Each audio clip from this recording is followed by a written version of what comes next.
As an emergency room physician, I worked in level 1 trauma centers for years. I know what happens back there. One ambulance after another, with injured patients and lives that are changed forever.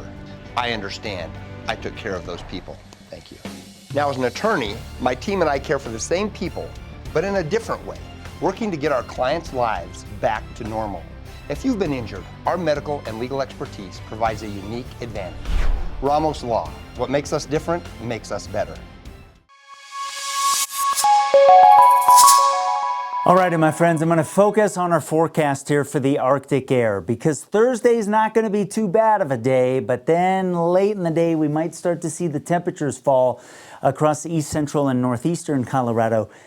And that'll technically be a cold front, but the Arctic air moves in early on Friday, and you can see that happening here. I think east of the mountains, whatever the temperature is at midnight is probably the high for the day, because we'll see the temperatures just keep dropping through the course of the morning here, and even as we head into the afternoon, pushing the Arctic air up against the hills. It's shallow, so it won't be able to get over Levita Pass. Alamosa will be around 40. Salida will still be warmer than what we'll have out over the plains here as we head through the day.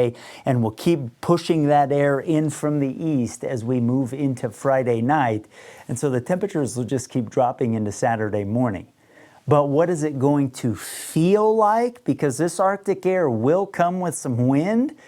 And we look at that here, we get the wind around 15 miles per hour, 20 miles per hour through the course of the morning on Friday into the afternoon.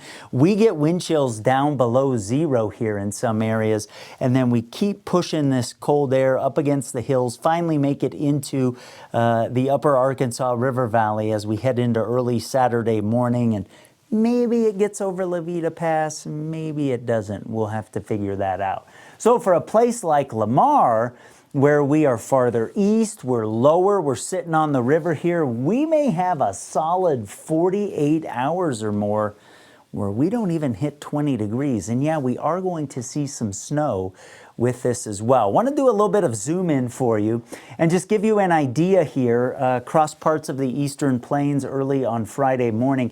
As the wind picks up, again, the wind arrows representing where the wind should be over 15 miles per hour. I mean, we'll get a surge westward here as we head through the morning. So the farther east you are, we're around or below zero on the chill. Eventually we get into the single digits up against the hills as well, although it'll take a while here. And you know, this cold air will be shallow, so maybe somebody down around Trinidad is, you know, in the teens and 20s still, while the rest of us are seeing the temperatures drop.